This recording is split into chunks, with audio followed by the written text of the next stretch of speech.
말씀 보도록 하겠습니다. 출애굽기 29장 10절부터 28절까지의 말씀입니다. 출애굽기 29장 10절부터 28절까지의 말씀. 저와 여러분이 한 절씩 교독하고 마지막 절은 합독하도록 하겠습니다. 교독합니다. 너는 수송아지를 회막 앞으로 끌어오고 아론과 그의 아들들은 그 송아지 머리에 안수할지며 너는 회막문 여호와 앞에서 그 송아지를 잡고 그 피를 내 손가락으로 제단 뿔들에 바르고 그 피 전부를 제단 밑에 쏟을지며 내장에 덮인 모든 기름과 간 위에 있는 꺼풀과 두 콩팥과 그 위에 기름을 가져다가 제단 위에 불사르고 그 숫소의 고기와 가죽과 똥을 짐 밖에서 불사르라. 이는 속죄제니라. 너는 또 순양 한 마리를 끌고 오고 아론과 그의 아들들은 그 순양의 머리 위에 안수할지며 너는 그 순양을 잡고 그 피를 가져다가 제단 위에 주위에 뿌리고 그 순양의 각을 뜨고 그 장부와 다리는 씻어 각을 뜬 고기와 그 머리와 함께 두고 그 수장 전부를 제단 위에 불사르라. 이는 여호와께 드리는 번제요 이는 향기로운 냄새니 여호와께 드리는 화제니라. 너는 다른 순양을 택하고 아론과 그 아들들은 그 순양의 머리 위에 안수할지며 너는 그 수장을 잡고 그것의 피를 가져다가 아론의 오른쪽 귓뿌리와 그의 아들들의 오른쪽 귓뿌리에 바르고 그 오른손 엄지와 그 오른발 엄지에 바르고 그 피를 제단 위에 뿌리고 제단 위에 피와 관유를 가져다가 아론과 그의 옷과 그의 아들들과 그의 아들들의 옷에 뿌리라. 그와 그의 옷과 그의 아들들과 그의 아들들의 옷이 거룩하리라. 또 너는 그 수장의 기름과 기름진 꼬리와 그것의 내장에 덮인 기름과 간 위의 꺼풀과 두 콩팥과 그것들 위에 기름과 오른쪽 넓적다리를 가지라. 이는 위임식의 숫양이라. 또 여호와 앞에 있는 무교병 광주리에서 떡 한 개와 기름 바른 과자 한 개와 전병 한 개를 가져다가 그 전부를 아론의 손과 그의 아들들의 손에 주고 그것을 흔들어 여호와 앞에 요제를 삼을지며 너는 그것을 그들의 손에 가져다가 제단 위에서 번제물을 더하여 불사르라. 이는 여호와 앞에 향기로운 냄새니 곧 여호와께 드리는 화제니라. 너는 아론의 위임식 수장의 가슴을 가져다가 여호와 앞에 흔들어 요제를 삼으라. 이것이 내 분깃이니라. 너는 그 흔든 유제물 곧 아론과 그의 아들들의 위임식 수양의 가슴과 널쩍 다리를 거룩하게 하라. 합독합니다. 이는 이스라엘 자손이 아론과 그의 자손에게 돌릴 영원한 분깃이요 거제물이니 곧 이스라엘 자손이 화목제 제물 중에서 취한 거제물로 드리는 거제물이니라. 아멘. 주변에 있는 분들에게 이렇게 한번 인사드리도록 하겠습니다. 당신 때문에 행복한 주일입니다. 앞뒤로 인사하겠습니다. 너무너무나 반갑습니다. 네, 오늘은 감사하게 우리 그동안 기도했던 배상기 집사님이 예배에 참여하셨습니다. 아까 일부 예배 중간에 들어오시는데 저 눈물 날 뻔해갖고 너무 참느냐고 힘들었는데 우리 배상기 집사님 예배 가운데 함께 하시는 그 은혜를 너무 감사하고 우리가 기도해서 하나님이 일하시는 그 일하심을 함께 또 보면서 완벽하게 더 치유받고 이전보다 더 건강해지는 은혜가 있기를 함께 기도해 주셨으면 좋겠습니다. 네, 오늘은 출애굽기 29장 10절부터 28절까지의 말씀을 가지고 머리부터 발끝까지라는 제목으로 하나님 말씀 증거하도록 하겠습니다. 이제 이 제목이 우리가 구세대냐 신세대냐를 구분할 수 있는 척도가 됩니다. 옛날에 제가 대학교 1, 2학년 때 종로에 가면 핫도그 집이 되게 많았어요. 길거리에 핫도그 집이 되게 많았는데 핫도그를 사서 먹으면 케찹으로다가 이 핫도그에다가 HOT라고 딱 써줬습니다. 그래서 그거를 HOT라고 있는 사람들은 젊은 사람들이었고요. 그거를 핫이라고 있는 사람들은 늙은 사람들이었습니다. 예, 제가 한번 확인해 볼게요. 자, 머리부터 발끝까지. 그죠? 이거 9세대예요. 9세대. 예, 머리부터 발끝까지 사랑스러워는 김종국이라는 가수가 옛날에 불렀던 노래고요. 머리부터 발끝까지 핫 이슈 하면은 어린애들이에요. 예, 그러니까 핫 이슈 뭔지 모르시죠? 예, 우리 옆 사람에게 얘기 인사하겠습니다. 우리 늙었습니다. 예, 이게 똑같은 가사인데 그 노래가 완전 다르거든요. 젊은 세대와 어린 세대가 갖는 게 다릅니다. 자, 오늘 이 본문의 말씀의 제목을 이렇게 정한 이유가 이 전체 내용을 다 보시면 이거였구나라고 알게 되고 저도 이번에 준비하면서 처음 알게 된 사실입니다. 우리 함께 이 은혜를 누리시면서 하나님께서 이 제사장직분의 위임식에 왜 이렇게 복잡하고 또 특별한 위임식을 하게 하셨는가를 보도록 하겠습니다. 사실은 이 내용이 굉장히 난해하고 어렵습니다. 그래서 제가 도표를 정리해 놓았으니까 도표를 보시면서 좀 잘 따라오시면 좋을 것 같아요. 먼저는 위임식의 순서에 대한 이야기를 제가 한번 나누도록 하겠습니다. 먼저 보시면요. 하나님께서 제사장 위임식을 할 때 제물을 준비하라고 하셨어요. 그 제물을 준비한 내용들은 보시면 뭐가 있냐면 어린 숫소가 있고요. 수장이 2마리입니다. 수장 1, 수장 2가 있어요. 그리고 무교병, 무교과자, 기름 바른 무교 전병이 있는데 이거는 다 고운 밀가루로 만드는 고운 밀가루의 재료로 만드는 무교병들이에요. 무교 관련된. 그러니까 무교는 뭐냐면 이스트를 넣지 않은 뭐라 그러죠? 한국말로는 효소. 그러니까 효소를 넣으면 이렇게 빵이 이렇게 발효가 되잖아요. 그러니까 발효를 넣지 않는 떡들을 이야기하는 겁니다. 무교라고 얘기하는 거는 그런 것들을 넣어서 이제 준비하라고 얘기했고 또 이 제사장의 관복, 관유 이걸 준비하라고 얘기했어요. 관복은 우리가 배우셨죠, 그죠? 제일 안쪽에는 속옷이 있었고 그리고 세마포 옷이 있고 그 위에 제사장은 청색깔 에봇 겉옷을 입었고요. 그 다음에 이 호마노와 이 띠에다가 이렇게 가슴 흉패를 붙인 에봇을 에봇을 이렇게 묶어서 입는 이 옷을 우리가 배웠잖아요. 기억나시죠? 왜 처음 듣는 것처럼 저를 쳐다보시죠? 이게 전체가 이제 그림으로 우리가 막 보고 배웠던 모든 내용들을 다 준비하는 거예요. 또 센스 있게 준비했네요. 보시면 저렇게 입은 옷 대제사장의 옷이었어요. 이거를 입으라는 거예요. 그 입어서 하는데 자 이제 보시면 요 대제사장들은 우리 지난 시간에 배운 내용이 뭐였냐면 레위 지파 족보에 유다 지파 족보가 들어오죠. 그래서 레위 족보인 아론에게 누가 시집을 오죠? 엘리세바, 그죠? 엘리세바가 시집을 와요. 근데 이 엘리세바가 신약으로 넘어가면 그 이름이 뭐라 그랬죠? 엘리사벳. 여러분 잘 아시는 엘리사벳이에요. 그래서 이 레위 지파의 아론과 유다 지파의 엘리세바가 결혼해 갖고 낳은 아들들이 있었죠. 나답, 아비유, 엘레아살, 이다말. 이 4명이 대제사장 족보인 거예요. 그러니까 아론의 아들들에게 이건 세습되는 족보인 겁니다. 그래서 그 두 지파의 연합을 통하여 구약의 대제사장 족보가 나왔죠. 그죠? 근데 이게 신약으로 넘어가 가지고 유다 지파의 자손이었던 요셉과 그죠? 다윗의 후손이었던 요셉과 자기 어머니는 레위 지파. 그죠? 그러니까 이모 라인으로 그러니까 이모라 그러죠. 이종 사촌 라인으로 누가 있었어요? 엘리사벳이 있었죠. 근데 엘리사벳은 누구의 후손이에요? 아론의 후손이잖아요. 여자인데 아론의 후손. 아론의 후손의 그 엘리사벳이 마리아의 친척이었죠. 그리고 마리아의 부계는 누구였어요? 다윗의 아들인 나단. 이 족보를 따라 내려온 그 유다 지파의 레위 지파 족보가 합쳐지면서 누가 태어나는 거예요? 예수 그리스도가 태어나서 이 예수 그리스도가 대제사장, 이전 대제사장보다 훨씬 더 나은 대제사장으로서 유다 지파에 속하게 된 레위가 구원받음을 통하여 우리가 왕 같은 제사장으로 부름받았다는 게 다 뭘로 부름받았다고 얘기했죠? 대제사장으로 부름받은 거예요. 왕 같은 제사장이 로얄 프리스트, 영어로는 그렇게 되어 있는데 이 대제사장으로 부름받은 우리가 그렇게 예수에게 속하여 구원받는 자가 되는 그 모습을 보여주는 하나의 상징과 이미지 언어라고 제가 말씀을 드렸잖아요. 그 내용으로 이렇게 대제사장이 정해진 거예요. 그 정해진 그 은혜를 따라서 지금 위임식이 진행되는데 어떻게 진행되나 한번 볼게요. 이게 병행 구절이 레위기 8장입니다. 레위기 8장 1절부터 4절입니다.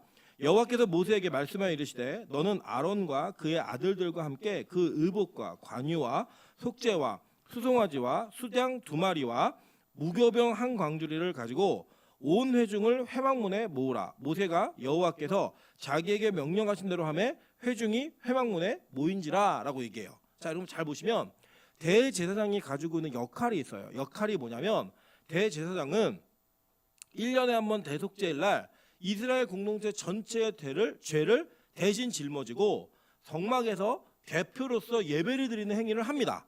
그 예배를 통하여서 이스라엘 전체 공동체의 죄악을 용서함받는 대표자의 역할을 하는 거예요.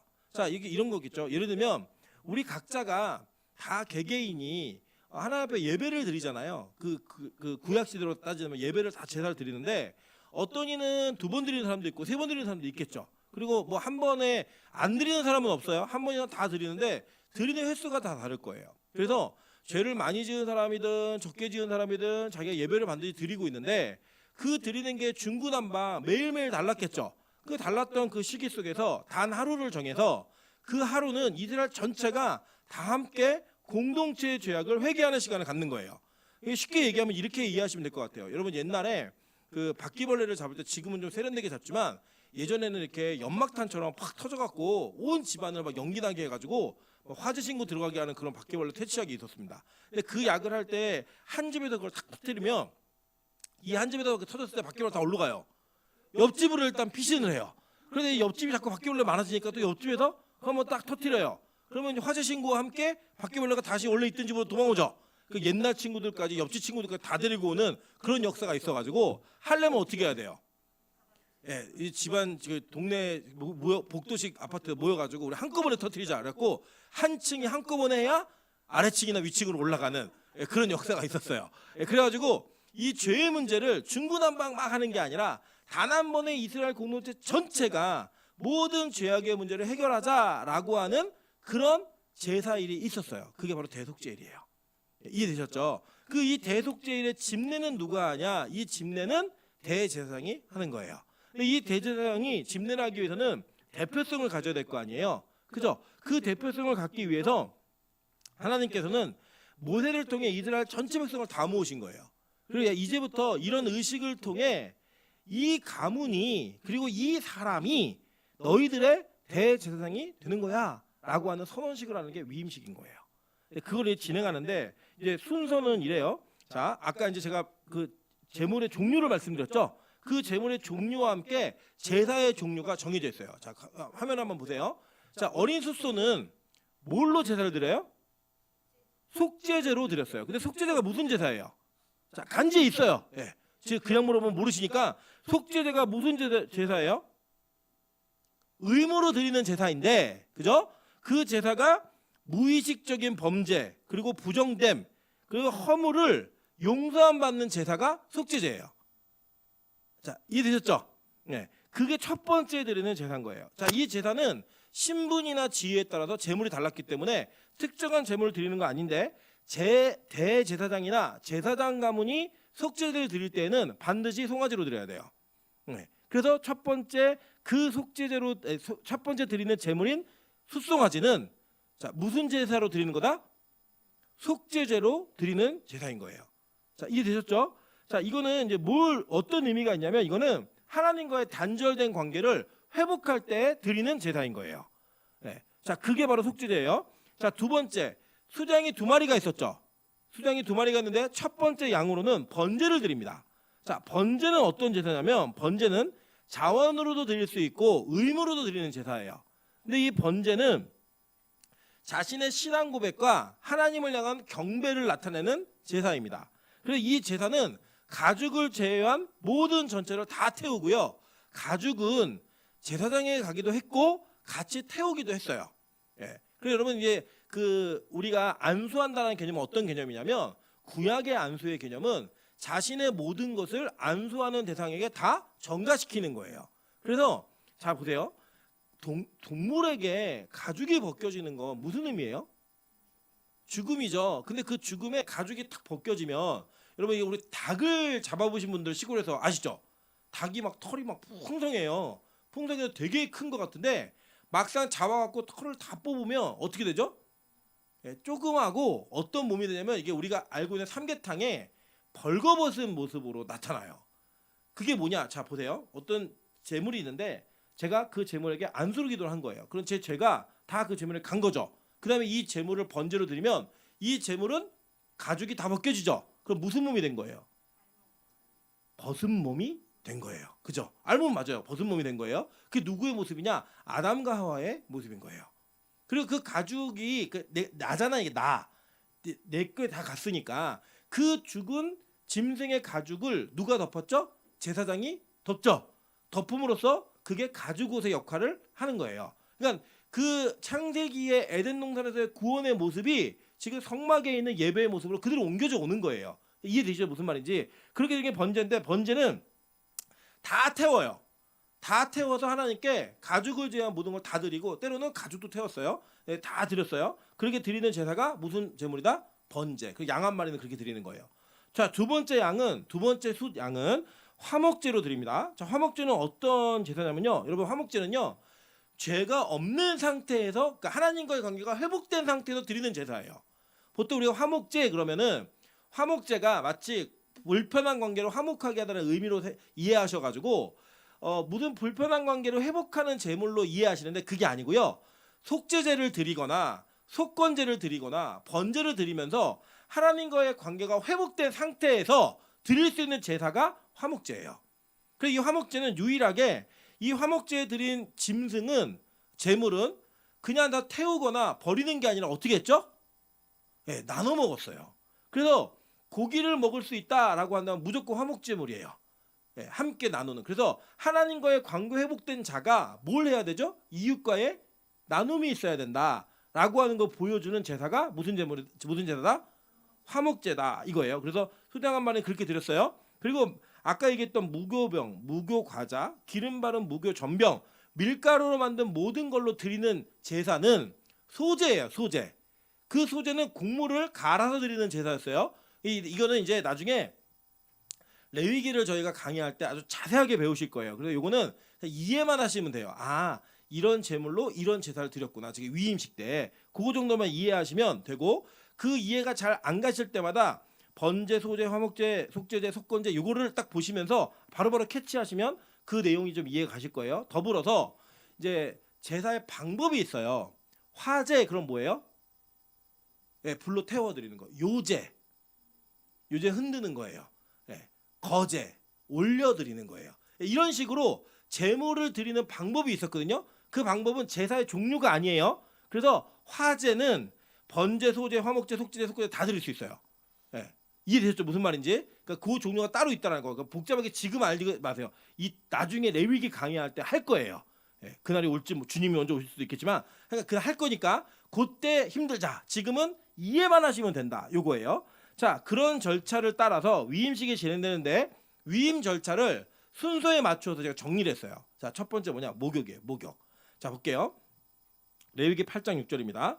모세가 아론과 그의 아들들을 데려다가 물로 그들을 씻기고 라고 얘기해요. 그죠? 자, 구약에서 물로 씻긴다라고 얘기하는 건 어떤 의미냐면 우리가 구약의 세례는 이 물속으로 들어갔다 나오는 개념을 그대로 가지고 있는 거예요. 그래서 그걸 언제까지 했어요? 예수님이 오실 때까지 했고 예수님도 이 구약의 세례를 받으셨죠. 왜요? 구약을 완성하시는 분이기 때문에 구약의 세례가 어떻게 완성될지를 보여주기 위해 구약의 세례를 받으신 거예요. 그래서 이 예수님이 받은 세례의 모태적 개념, 그 모티브가 되는 내용이 바로 이 아론과 그의 아들을 데려다가 물로 씻기는 장면이에요. 자, 볼게요. 출애굽기 14장 21절부터 22절입니다. 모세가 바다 위로 손을 내밀매 여호와께서 큰 동풍이 밤새도록 바닷물을 흘러가게 하시니 물이 갈라져 바다가 마른 땅이 된지라. 이스라엘 자손이 바다 가운데를 육지로 걸어가고 물은 그들의 좌우에 벽이 되니라고 얘기했어요. 그죠? 너무나 잘 아시는 장면이죠. 자, 홍해를 건너는 장면인데 홍해를 건너는 장면을 단면도로 보면 이스라엘 백성 전체가 다 어디로 들어가는 거예요? 물속으로 들어갔다가 그죠? 다시 나오는 개념이죠. 그래서 이걸 세례라고 얘기하는 거예요. 바울이 얘기한 거예요. 그래서 이게 들어갔다 나오는 것을 통하여 옛사람, 즉 애굽에서의 이스라엘 백성들이 한 번 죽고 다시 살아서 이제는 하나님의 인도함을 받는 새 사람으로 태어난다라는 개념이에요. 그래서 그것이 바뀌어지는 과정이 광야 생활인 거고 그 광야 생활하는 중에 태어나는 애들이 있었죠. 그들은 뭘로 세례를 받았어요? 구름으로. 예, 물이 머리 위에 덮이는 그 개념으로서 구름으로 세례를 받은 거예요. 그러니까 지금으로 얘기하면 홍해를 건너는 건 정식 세례, 그리고 그 구름 기둥이 우리 머리 위에 있는 건 약식 세례, 이렇게 이해하시면 돼요. 그리고 침례교는 지금도 정식 세례만을 고집하죠. 장로교는 약식 세례를 받잖아요. 그죠? 근데 장로교도 정식 세례를 줄 수 있다 없다? 있다. 예, 우리 교회도 형편이 되면 할 거예요. 그래서 제가 새로 세례받는 사람들 물속에다 오래 넣어가지고 진짜 죽을 고비를 넘기게 하고 다시 살아나는 기쁨이 무슨 기쁨을 느끼게 해줄 거예요. 그러니까 옛 사람이 죽고 다시 새 사람으로 태어난다라는 개념으로 세례를 받는 거예요. 그래서 이 물로 그들을 씻는 것은 그들의 죄악의 문제를 깨끗하게 씻어내는 개념이 있는 거예요. 자, 그래서 에스겔에 이렇게 얘기합니다. 에스겔 36장 25절부터 27절이에요. 맑은 물을 너희에게 뿌려서 너희로 정결하게 하되 곧 너희 모든 더러운 곳에서와 모든 우상 숭배에서 너희를 정결하게 할 것이며 또 새 영을 너희 속에 두고 새 마음을 너희에게 주되 너희 육신에서 굳은 마음을 제거하고 부드러운 마음을 줄 것이며 또 내 영을 너희 속에 두어 너희로 내 율례를 행하게 하리니 너희가 내 규례를 지켜 행할지라라고 얘기해요. 그때 에스겔에게 보여주신 환상 속에서 예언하신 내용이 뭐냐면 맑은 물을 뿌려서 너희를 어떻게 하겠대요? 정결하게 할 것이다라고 얘기하신 거예요. 그러니까 물로 씻는 거 그 개념이 있는 거예요. 그래서 예수님께서 요한복음에 제자들의 발을 씻기시는 장면이 그래서 나오는 겁니다. 한번 볼게요. 요한복음 13장 4절부터 5절, 9절부터 11절입니다. 저녁 잡수시던 자리에서 일어나 겉옷을 벗고 수건을 가져다가 허리에 두르시고 이에 대야에서 물을 떠서 제자들의 발을 씻으시고 그 두르신 수건으로 닦기를 시작하여라고 얘기해요. 제가 예전에 섬기던 어떤 교회 장로님이 기도하시다가 예수님께서 허리에 걸레를 두르시고 제자들의 발을 씻기시고 이렇게 기도하셨던 기억이 있습니다. 근데 수건을 씻기셨는데 여기 보면은 겉옷을 벗으셨다라고 할 때 헬라어 이 하마티온이 예수님이 십자가에 못 박히셨을 때 나눈 옷에 그 단어가 똑같아요. 이건 십자가의 사건을 미리 예비하는 거예요. 예언하는 거예요. 자, 그래서 씻기셨는데 그 씻을 때 베드로 거절하죠. 예수님 저는 여기서 어떻게 발을 맡겨요? 뭐 얘기하니까 이 얘기예요. 예수님이 너 이거 안 씻으면 나랑 상관없어라고 얘기했더니 뭐라고 얘기해요? 목욕 시켜줘야 돼요라고 얘기했단 말이에요. 그랬더니 예수님이 뭐라고 얘기하냐면 야, 한 번 목욕한 사람은 다시 목욕할 필요 없고 발만 씻으면 돼라고 말씀하셨단 말이에요. 그러니까 이 목욕의 개념은 어떤 개념이냐면 예수를 믿고 구원받는 은혜가 임하는 그때가 바로 목욕의 때예요. 그리고 우리가 이 땅을 살아가면서 죄악의 문제가 있잖아요. 그리고 그 죄악의 문제가 묻는다는 개념이 발에 묻는다는 개념이에요.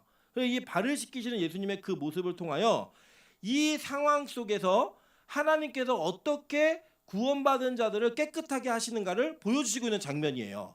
왜냐하면 십자가에서 예수님이 돌아가실 때에 십자가의 표현이 뭐냐면 물과 피를 흘리셨다라고 얘기해요.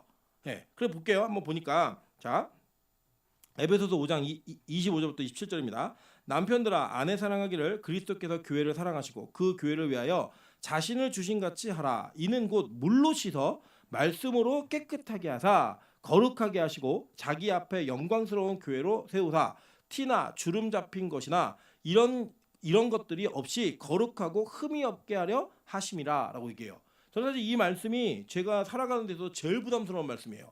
우리 아내들에게는 뭐라고 얘기하냐면 남편에게 순종하라라고 얘기했어요. 그죠? 남 순종하는 거는 안 사랑해도 할 수 있어요. 그죠? 근데 남편들에게 어떻게 명령했죠? 그리스도께서 교회를 위하여 자기 몸을 내어주신 것처럼 아내를 어떻게 하래요? 사랑하래요. 네. 할렐루야. 네. 이게 크게 얘기하셨지만 보통 이런 걸 얘기할 때마다 부부싸움 할 때 이거 얘기하시거든요. 보통 저희 아버지랑 어머니도 또 두 분 다 이렇게 목사 가정이다 보니까 싸우실 때 말씀을 근거로 싸우실 때가 있어요. 저희 아버지가 막 좀 복종해 막 얘기하면 저희 어머니가 사랑해 막 이러면서 막 싸우시는 거 제가 몇 번 본 일이 있습니다. 근데 이게 여러분 단지 부부간의 사랑의 이야기를 하는 게 아니에요. 이건 뭐였죠? 그리스도와 교회와의 관계를 나타내는데 그 그리스도께서 교회를 어떻게 씻었대요? 물로 씻어 말씀으로 깨끗하게 하사. 이 얘기가 나오는 거예요. 그러니까 이 물의 세례가 계속 유익한 거였죠. 그러니까 이 물로 제사장 그 아론과 그의 아들들을 씻기는 장면은 하나님께서 그들의 부정됨과 정결하지 못한 것들을 한 번에 확 씻어내는 거예요.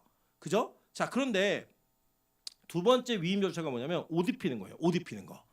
네. 자, 우리 배우셨죠? 자, 하나님께서 이 옷이 거룩하다고 얘기했지 사람이 거룩하다고 얘기하지 않았어요.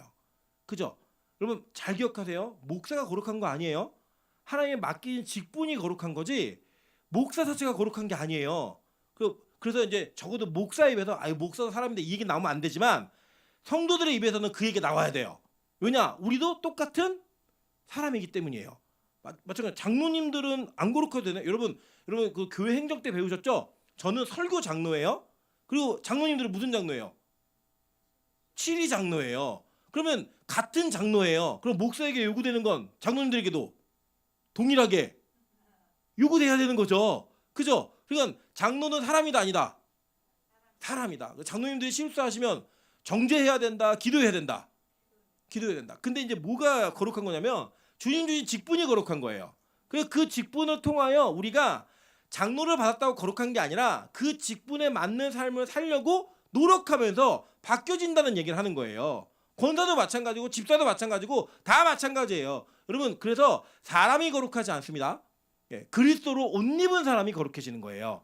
그래서 이 옷에 대한 개념은 입는 것, 그 입는 것을 통해 원래 가지고 있던 부끄러움이 가려지는 그 얘기가 성경에 일관성 있게 진행되는 겁니다. 그래서 뭐라고 얘기하죠? 창세기 3장 20절 볼게요. 아담이 그의 아내 이름을 하와라 불렀으니 그는 모든 산자의 어머니가 됨이더라. 여호와 하나님이 아담과 그의 아내를 위하여 뭘 지어 입히셨어요? 가죽옷을 지어 입히시니라 라고 얘기했죠. 그리고 이것을 제사장의 속옷이라고 번역돼. 원래는 예복이 맞아요. 그 속옷이라고 번역된 단어가 똑같이 코토네트였어요.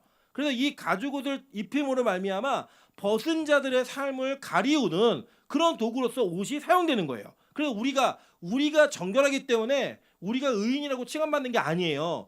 그리스도가 우리에게 입혀짐으로 말미암아 부정된 자들이 거룩한 자라고 인칭받는 칭의가 일어나는 겁니다. 여러분 성경 아주 일관성 있게 얘기했단 말이에요. 그래서 여러분 기억나시죠? 야곱이 자기의 몸에 뭘 붙여요? 염소털을 붙이죠. 그 털을 붙였을 때 아버지가 그의 손을 만져보고 이거는 아들 맞네. 첫째 아들 맞네. 그래서 차자로서 축복받을 수 없는 야곱이 털옷을 입음으로 뭘 받아요? 축복을 받아내는 거예요. 부끄러운 자의 부끄러움을 가리는 그 모습인 겁니다. 그래서 신약에서 이걸 뭐라고 얘기했냐? 갈라디아서 3장 27절에 이렇게 얘기합니다. 누구든지 그리스도와 합하기 위하여 세례를 받은 자는 뭐로 옷 입었다고요? 그리스도로 옷 입었느니라 라고 얘기하는 거예요. 네. 여러분 그래서 우리가 옷을 입으면요 그 옷에 맞는 그 모습을 보입니다. 제가 이게 보니까요 제가 진짜 옷을 잘 못 입는 사람이잖아요. 옷을 잘 못 입는 사람인데 그 옷이 어떤 옷을 입느냐에 따라 행동 거지가 달라져요. 사실은요. 네. 어제 이제 저희 그러니까 하늘문에 결혼식이 있어가지고 장로님 자제분 결혼식이 있어서 저희가 가족이 거기 가는데 찬이가 거길 따라가는데 추리닝을 입은 거예요. 그래 이제 저희 아내가 이제 어느 추리닝을 입는 아빠를 보고 자랐으니까 그냥 그 데려가자고 라고 얘기를 했는데 막상 갔더니 아이들도 다 예복을 입고 온 거예요. 저도 나름 집에서 제일 좋은 옷을 입고 갔어요. 물론 한복 계열이었어요. 예, 제일 좋은 옷을 입고 갔고 거기 갔더니 찬이가 만약에 추리닝을 입고 왔으면 전혀 어울리지 않는 걸 가질 뻔했어요. 그래서 저희 제자를 하나 만났는데 그 제자가 이렇게 얘기하는 거예요. 목사님 빨리 남자를 구해오라는 거예요. 자기도 좀 시집을 가게. 제가 이렇게 얘기했어요. 또 40까지 시집을 못 가면 제가 아는 어떤 제자하고도 유정호 아시죠? 유정호랑 결혼하는 거야? 그랬더니 왜 유정훈이에요? 그래서 제가 그럼 송기호랑 할 거야? 그랬더니 아니래요. 유정호를 하겠대요. 유정호를 하기로 했는데 만약에 그 전에 결혼을 하면 저한테 이렇게 얘기했어요. 자기 결혼식을 웃겼으면 좋겠대요. 그래서 목사님이 이소룡 추리닝을 입고 자기 옆에 서서 꼭 사진을 찍었으면 좋겠대요. 그리고 특송을 하래요. 이 얘기하고 제가 진짜 해줄 거예요. 예, 해줄 건데 우리가 그렇게 하면은 그 우스꽝스럽잖아요. 왜 그렇죠? 거기 맞지 않는 옷을 입었기 때문에 그래요. 그래서 이 맞는 옷을 입는 게 너무 중요해요. 그래서 우리가 그리스도로 옷 입잖아요. 그럼 우리는 그리스도의 옷을 입은 자라고 스스로 인식을 하면 우리는 누구의 명찰을 달고 사는 거다? 그리스도의 명찰을 달고 사는 자들이에요. 그리고 우리가 그 명찰을 달고 있기 때문에 우리의 삶이 하나님께서 원하시는 삶의 방향으로 나갈 수밖에 없는 거예요. 그죠? 그래서 여러분 한번 보세요.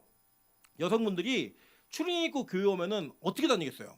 팍 다니고 막 묻어도 막 대충 막 묻어도 막 묻히고 막 이럴 거 아니에요. 근데 만약에 정말 예쁜 원피스를 입고 왔다. 그럼 행동 거지가 어떻게 되겠어요? 막 조심하고 막 뭐 모든 애가 이모 그 달려 막 피해 도망가고 막 이러겠죠. 그죠? 그게 어쩔 수 없는 거예요. 그래서 여러분 그리스도로 옷 입는 게 그래서 중요한 겁니다. 그래서 여러분 우리가 거룩한 게 아니라 옷이 우리를 거룩하게 만드는 거예요. 그런 내용들이 쭉 있는 거예요. 그래서 위임 절차의 첫 번째는 뭘 한다? 목욕한다. 두 번째는 옷을 입는다. 이거예요. 자, 그다음에 뭘 하냐? 그다음에 우리가 지금 배울 속죄제, 즉 수소를 드리는 그 장면이 나오는 거예요. 와, 큰일 났네요. 시간이 너무 많이 가고. 자, 이제 제가 어차피 다음 시간 해야 돼요. 어차피 오늘 간지 안에 소재가 없어요. 이 분량이 안 돼 갖고 못 넣었어요. 제가 이제 간단히 설명만 드릴 테니까 잘 따라와 보세요. 자, 레위기 4장 3절부터 4절을 보면요. 만일 기름 부음 받은 제사장이 범죄하여 백성의 허물이 되었으면 그가 범한 죄로 말미암아 흠없는 수송아지로 속죄 제물로 삼아 여호와께 드릴지니, 그죠? 제사장에게 흠이 있으면 뭘 드리는 거예요? 속죄제, 그죠? 뭘로? 수송아지. 자, 그리고 이거예요. 자, 대제사장이 자신의 그 죄만을 가진 것이 아니라 이스라엘 전체의 죄를 가지고 들어가는 거예요. 그죠? 그러면 제사장에 흠이 있어요, 없어요? 있는 거죠. 여러분, 예수님이 죄가 있었어요, 없었어요? 없었는데 예수님이 왜 율법에 맞추어 저주를 받아 나무에 달린 자가 되어야 됐어요? 누구 죄 때문에? 우리의 죄 때문에 그래요. 죄가 없는 분인데 그 죄가 있기 때문에 흠 있는 자처럼 다룸을 받았다고요. 그것처럼 대제사장은 자기의 죄가 아니지만 이스라엘 전체 공동체의 죄를 짊어졌기 때문에 흠이 있는 자예요, 없는 자예요? 있는 자예요. 그래서 무슨 제사로 시작해야 되는 거예요? 속죄제로 시작하는 거예요. 그래서 제사장이 목욕했고 옷을 입었지만 그 자신의 죄가 아니라, 그죠? 그 목욕한 상태는 깨끗하게 된 상태예요. 그죠? 그리고 옷을 입은 건 흠이 없는 상태라고요. 그 흠이 없는 상태인데 이스라엘 공동체의 죄를 짊어졌기 때문에 그가 무슨 사람이 된 거예요? 죄인이 된 거예요. 그래서 그 죄인의 문제를 해결하기 위해 속죄제를 드리는 겁니다. 자, 속죄제가 아까 무슨 제사, 뭘 위한 제사였어요? 목적. 하나님과의 무의식 중에 범한 죄, 허물, 이것의 사함을 얻기 위한 죄. 그러니까 모든 죄를 얘기한 거예요. 그래서 여러분 가끔 기도하실 때 이런 기도 하시잖아요. 알고 지은 죄, 모르고 지은 죄. 그 모든 죄가 그렇게 얘기하면 알고 지은 죄, 모르고 지은 죄 다 포함되죠. 이번 주에 알고 지은 죄 있다, 없다? 있다. 모르고 지은 죄가 있을까요, 없을까요? 있어요. 많아요. 그러니까 그 두 가지를 다 포함하는 그 제사를 드리는 게 구약의 무슨 제사예요? 속죄제였던 거예요. 심지어 이거는 이제 그 속죄제를 드리는 그 제사장이 알고 지은 죄, 모르고 지은 죄까지 다 포함해서 그 하나님 앞에 나아가는 제사를 드리기 때문에 속죄제를 드리는 겁니다. 자, 그런데 이 속죄제를 드릴 때 그 수송아지의 피를 갖다 뭘 하냐면 출애굽기 29장 12절이에요. 12절. 자, 읽겠습니다. 그 피를 내 손가락으로 제단 뿔들에 바르고 그 피 전부를 제단 밑에 쏟을지며 라고 얘기해요. 자, 레위기 8장 15절 16절 여러분 한번 읽어볼게요. 자, 시작. 모세가 잡고 그 피를 가져다가 손가락으로 그 피를 제단에 내 귀퉁이 뿔에 발라 제단을 깨끗하게 하고 그 피는 제단 밑에 쏟아 제단을 속하여 거룩하게 하고 또 내장에 덮인 모든 기름과 간꺼풀과 두 콩팥과 두 기름을 가져다가 모세가 제단 위에 불사르고. 자, 여기 보니까 그 피를 가져다가 제단 뿔들에 바르래요. 제단 배우셨죠? 제단이 있으면 양쪽 코너, 그러니까 모서리, 내 모서리에 뿔이 나와 있었잖아요. 그 뿔에다가 피를 발라서 깨끗하게 하라는 거예요. 그러면 이 깨끗하게 한다는 개념은 그 전에는 지저분했다, 깨끗했다. 여러분, 이게 빨래를 빨 때 이렇게 빨래를 더러운 옷을 빨죠, 그죠? 그 깨끗한 옷을 빨아요, 안 빨아요? 안 빨잖아요. 그러면 깨끗하게 하는 그 세탁과 청결의 개념은 더러운 게 있을 때만 하는 거죠. 그래서 제단이 어떤 상태예요? 더러운 상태예요. 왜요? 1년 내내 이스라엘 공동체의 죄를 지은 그 죄의 문제를 해결하기 위해 거기서 계속 제단을 드렸다고요. 계속 제단을 드려서 그 번제단 자체가 그 죄에 물들어 있는 형태로 나타나는 거예요. 그래서 이거를 대제사장이 그 뿔에다가 피를 바름으로써 그 제단을 어떻게 만드는 거예요? 깨끗하게 만드는 거라고. 자, 이건 뭐를 보여주는 거냐면 구약의 제사법의 한계를 보여주는 거예요. 뭐냐? 번제단의 죄를 해결하면 계속 그 번제단이 깨끗해야 되는데 그 번제단은 매년마다 청결하게 깨끗하게 만들지 않으면 이 제단은 계속 깨끗하게 쓸 수 있는 제단이다, 아니다? 아닌 거죠. 뭔 말인지 이해가 되시죠? 1년마다 반드시 청소를 해야 되는 거예요. 깨끗하게. 그런 개념으로 속죄제를 드리면서 속죄제를 통해 이스라엘 공동체 죄악을 제사장도 지지만 거기에 사용되어지는 제단의 성구들도 다 깨끗하게 만드는 거예요. 자, 그게 이제 그 장면이에요. 자, 그다음에 위임 절차 네 번째입니다. 번제를 드리는데 숫양으로 드리는 거예요. 숫양으로 드리는데, 자, 보세요. 출애굽기 29장 18절 우리 읽은 부분이에요. 그 숫양 전부를 제단 위에 불사르라. 이는 여호와께 드리는 무슨 제요? 번제요. 이는 향기로운 냄새니 여호와께 드리는 화제니라 라고 얘기했어요. 자, 레위기 1장 7절부터 9절입니다. 다 같이 읽어보겠습니다. 시작. 제사장 아론의 자손들은 제단 위에 불을 붙이고 불 위에 나무를 벌려놓고 아론의 자손 제사장들은 그 뜬 각과 머리와 기름을 제단 위에 불 위에 있는 나무에 버려놓을 것이며 그 내장과 정강이를 물로 씻을 것이요 제사장은 그 전보를 제단 위에서 불살라 번제를 드릴지니 이는 화제라 여호와께 향기로운 냄새니라. 자, 그래서 이 화제는 태워드리는 건데 태운 게 올라가죠, 연기가. 그게 하늘로 올려드리는 개념이 있었던 거예요. 근데 이 올라가는 냄새가 여러분 삼겹살 구우면 냄새 좋다 안 좋다? 엄청 좋다. 이게 올라가요. 근데 잘 보시면 삼겹살을 계속 구워서 타면 냄새가 좋다 안 좋다? 안 좋다. 그러니까 계속 좋은 건 아니에요. 그러니까 우리가 고기 먹는 냄새만으로 생각하시면 안 돼요. 이걸 처음부터 끝까지 완전히 재가 될 때까지 다 태워버리는 거예요. 그래서 어떤 거냐면 우리의 죄악이 완벽하게 태워지는 모습을 얘기하는데 그 태워지는 모습을 통해 올라가는 향기가 무슨 향기냐면 향기로운 냄새라고 얘기했어요. 근데 이 향기롭다라는 히브리어가 니호아흐라는 단어인데 이 뜻이 뭐냐? 편안, 진정 이거예요. 그러니까 무슨 의미가 있는 거냐면 자, 우리 예를 들어서 어떤 사람이 죄를 지어갖고 하나님의 화가 너무 나셔서 내가 저 인간을 심판해야겠다라고 하나님의 노가 막 올라올 때 이 화재로 인한 번제가 드려지면 그 향기로운 냄새를 하나님의 맡으시고 흠양하시면서 어떻게 되는 거예요? 마음이 진정되는. 예를 들어 우리 그 집에도 그 아로마 같은 거 막 놓으면서 사람 진정시키잖아요, 냄새로. 그걸 그 뭐라 그러죠? 디퓨저? 뭐 이런 거 아로마 같은 거만 넣어가지고 사람을 진정시키는 것처럼 이 제사에 올라가는 향기가 하나님의 마음을 진정시키는 그 노함을 달래는 이런 개념이었던 거예요. 자, 이해되셨죠? 그런 제사를 드려서 번제로 온전히 드리는 그 희생으로 말미암아 하나님께서 우리의 죄를 참으시고 그 죄를 용서하시고 노하심을 미루시는 그 일을 하는 거예요. 그래 보세요. 에베소서 5장 2절부터 3절입니다. 그리스도께서 너희를 사랑하신 것 같이 너희도 사랑 가운데서 행하라. 그는 우리를 위하여 자신을 버리사 향기로운 제물과 희생 제물로 하나님께 드리셨느니라.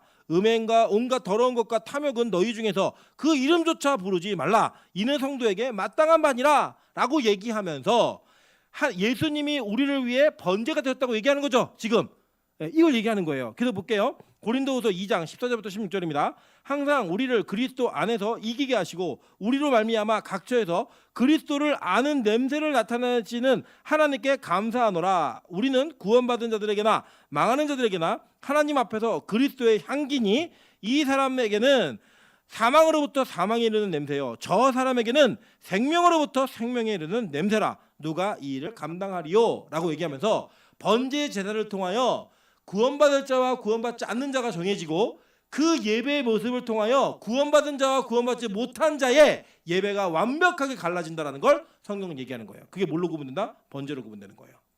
자, 이해되셨죠? 그러니까 속죄제로 이스라엘 죄악을 사하고 번제로 말미암아 하나님의 심판을 늦추는, 그러니까 하나님과 이 화목되어지는 그 은혜의 자리까지 갈 수 있도록 그 장면으로 번제를 드리는 게 수장의 제사였어요. 수장 1일.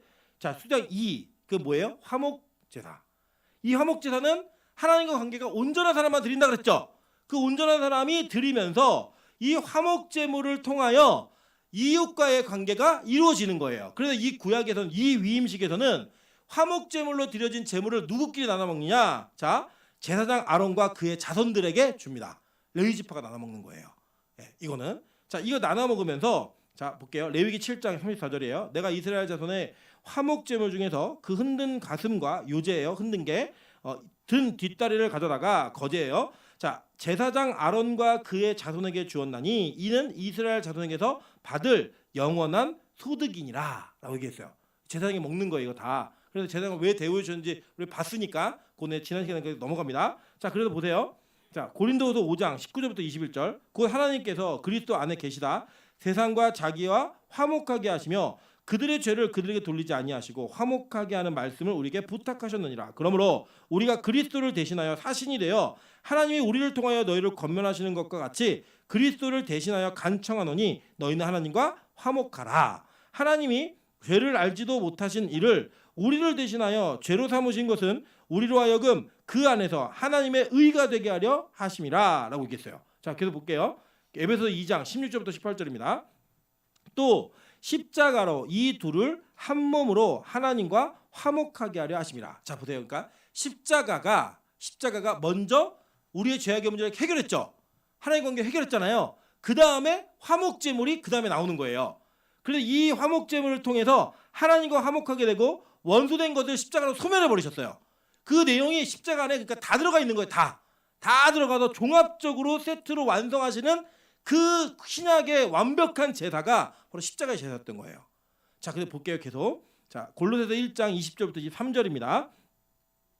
그의 십자가의 피로 화평을 이루사 만물 곧 땅에 있는 것들이나 하늘에 있는 것들이 그로 말미암아 자기와 화목하게 되기를 기뻐하심이라. 이렇게 얘기해요. 그래서 그리스도인은 이 세상에 하나님의 창조와 또 하나님께서 이루시는 구원의 관계 속에서 이루는 동역자들과 화목해야 돼요, 안 해야 돼요? 화목해야 된다고요. 그게 구원받은 자의 모습인 거예요. 그래서 원래는 이 구원받은 자들은 자연도 파괴하면 안 돼요. 사실은 왜 이게 창조물이잖아요. 다 모든 게 화목하게 되는 일들이 성경 속에 기록되어 있는 거예요. 자, 계속 볼게요.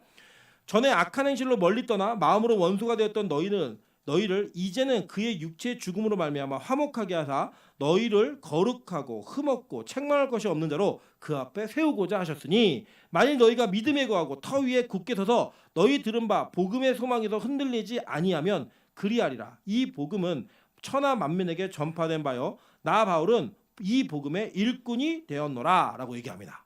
자, 이제 제사를 그렇게 드리는데 이 제사가 드려지는 장면이 뒤에 소개 못했어요. 오늘 시간 때문에도. 근데 여기 이제 설명을 드릴게요. 지금 이 속죄제 그리고 번제, 화목제를 드릴 때마다 성경에서 진술되어진 내용 중에 좀 특이한 내용이 하나가 나와요. 뭐가 나오냐면 그 피를 제단 뿌리도 바르고 제단에 뿌리고 붓고 해가지고 그 제단 깨끗하게 만드는 거 그거 이해하셨죠? 그거는. 자, 그런데 제사장들과 그러니까 아론과 그의 아들들에게 이 피를 발랐는데 이 피를 바를 때 아주 특이한 곳에 발라요. 어디에 발랐죠? 오른쪽 귓볼, 그리고 오른쪽 엄지손, 그리고 오른발 엄지발가락에 피를 발랐어요. 그죠? 예, 이게 세 군데 피를 발랐다고요. 이 피를 바른 이 의식이 구약에 또 어디 있나 좀 살펴봤더니 레위기에 이 장면이 나오는데, 자, 이 레위기에서 어떤 장면이 나오나 한번 볼게요. 자, 레위기 13장 12절입니다. 다 같이 읽어볼게요. 시작. 제사장이 보기에 나병이 그 피부에 크게 발생하였으되 그 환자의 머리부터 발끝까지 퍼졌으면이라고 얘기해요. 자, 이게 나병이라고 얘기하는 이 병은 여러분이 지금 알고 계시는 한센병은 아니에요. 한센병은 나중에 나온 병이고 이 구약 시대에는 한센병이 없어요. 이거 뭐냐, 피부병이에요. 그냥 피부병 이렇게 이해하시면 돼요. 근데 이 피부병이 환자의 머리부터 발끝까지 나게 되면 이 제사장이 취할 그 율법이 레위기 13장이에요. 네, 쭉 그 13장 내용이에요. 근데 이제 이 병은 낫는 병이에요. 그러니까 한센병 안 낫잖아요. 근데 이 병은 낫는 병이라고요. 나아서 몸이 깨끗하게 되면 뭘 하는지 한번 볼게요. 자, 레위기 14장 12절부터 14절입니다. 어린 수장 한 마리를 가져다가 기름 한 롯과 어울러 속건제로 드리되, 여기는 속건제예요. 속죄제가 아니고, 자, 여호와 앞에서 흔들어 요제를 삼고 그 어린 수장은 거룩한 장소 그 속죄제와 번제물을 잡는 곳에서 잡을 것이며 속건제물은 속죄제물과 마찬가지로 제사장에게 돌릴지니 이는 지극히 거룩한 것이니라. 제사장은 그 속건제물의 피를 취하여 정결함을 받을 자의 오른쪽 귓불이와 오른쪽 엄지손가락과 오른 엄지발가락에 바를 것이요 라고 얘기했어요. 그죠? 자, 정리할게요. 보세요. 구약의 나병인데, 나병이라고 표현했는데 피부병이에요. 피부병이 머리끝부터 발끝까지 바라면 어떻게 되냐면 공동체로부터 격리시켜버렸어요. 격리시켰는데 격리 일주일, 2주일 하다 보니까 난 거예요. 다. 그래서 이 난 사람이 난 났어 그리고 들어오면 안 돼요. 어떻게 하냐면 제사장에 가가지고 자기 몸을 다 보여줘야 돼요. 이 병이 다 났는지 머리끝부터 발끝까지 다 보여주는 거예요. 보여준 다음에 이 사람이 다 나으면 지금 여기 14장 22절부터 14절에 했던 이 속건제물로 드리는 양을 취해서 그걸 드린 다음에 그 피를 오른 귓볼, 엄지손가락, 엄지발가락에 발라서 얘는 깨끗하게 됐어 라고 공증을 해줘야 그가 공동체 안으로 들어갈 수 있었던 거예요. 이해되셨죠? 자, 그러면 이제 깨끗하게 된 사람이 완벽하게 깨끗함을 입었다는 인침을 받는 거예요. 인증이에요, 인증. 지금으로 얘기하면 인증을 받아야 들어오는 거예요. 그래서 이 머리부터 발끝까지 그 모든 게 깨끗하게 됐다라는 그 인증으로 여기를 발끝을 바르는 거예요. 여기 하면 이제 들으신 분들 이해 안 되시니까 오른 깃볼, 오른 엄지 손가락, 오른쪽 엄지 발가락 여기다 바르는 거예요. 자, 그러니까 이게 뭐냐? 깨끗하게 됐다라는 인증이에요. 즉 제사장이 이스라엘 공동체 죄를 다 짊어지고 거기에 들어가 가지고 신체 머리 두상에서 끝부분, 손의 끝부분, 오른쪽 발의 끝부분에 다 그 피를 바름으로 그 피가 전체를 다 덮었고 그 전체를 덮음으로 말미암아 이는 더 이상 부정한 자가 아니라 깨끗한 자라고 하는 공증을 받아내는 거예요.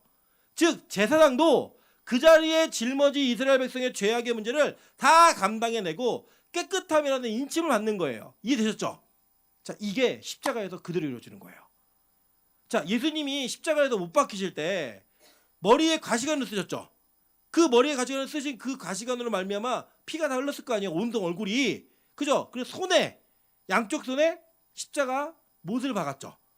그죠? 그래서 손에 다 피가 묻었을 거 아니에요. 그러고 난 다음에 마지막에 발에 못을 박으셨죠. 그래서 이 발 전체까지 다 피가 흘러내렸겠죠. 이스라엘 공동체의 죄를 다 지었던 제사장이 그 모든 걸 다 감당한 이후에 깨끗함의 개념으로 그 피를 발랐던 것처럼 우리 전체의 죄악을 담당하신 그 예수 그리스도가 십자가에 못 박힐 때 피를 흘렸던 그 모든 장면이 지금 이 구약의 이 제사장, 대제사장의 정결함의 인증이 십자가로 그대로 옮겨지는 거예요. 그래서 발끝까지, 머리끝부터 발끝까지 다 그 피의 인증을 받아 우리의 죄가 사해졌음을 공증하는 그 은혜가 십자가에서 이루어진 거예요. 그게 바로 구약의 율법이 예수 그리스도에게 그대로 일어난 거라고 해요. 그래서 머리부터 발끝까지 깨끗하게 된 사람이 누구냐? 저와 여러분인 거예요. 여러분, 우리를요 이제 더 이상 저와 여러분의 십자가에 못 박지 않습니다. 우리는 그래서 제가 말씀드렸잖아요. 우리 사순절도 안 지켜요. 왜냐? 우리는 그리스도의 고난에 동참하는 자가 아니에요. 우리가 받을 고난을 누가 받으셨어요? 예수가 받음으로 말미암아 그 저주에서 우리를 살리셨다고요. 그 살리신 은혜로 우리는 그 주간을 우리의 죄악의 문제가 완벽하게 해결된 기쁨으로 드리는 게 사실은 고난 주간이에요. 그것을 찬양하며 부활과 승천과 재림을 기다리는 그 주일을 보내는 게 진정한 고난 주간의 모습이라고요. 그래서 그 고난의 인증을 예수님이 거기에 다 받으셨고 깨끗하게 되었다는 확신과 마지막 그 인증까지 예수님이 다 이루신 거예요. 우리는 할 게 있다 없다? 없어요. 우리는 그냥 그 은혜로 구원받는 자가 된 거예요.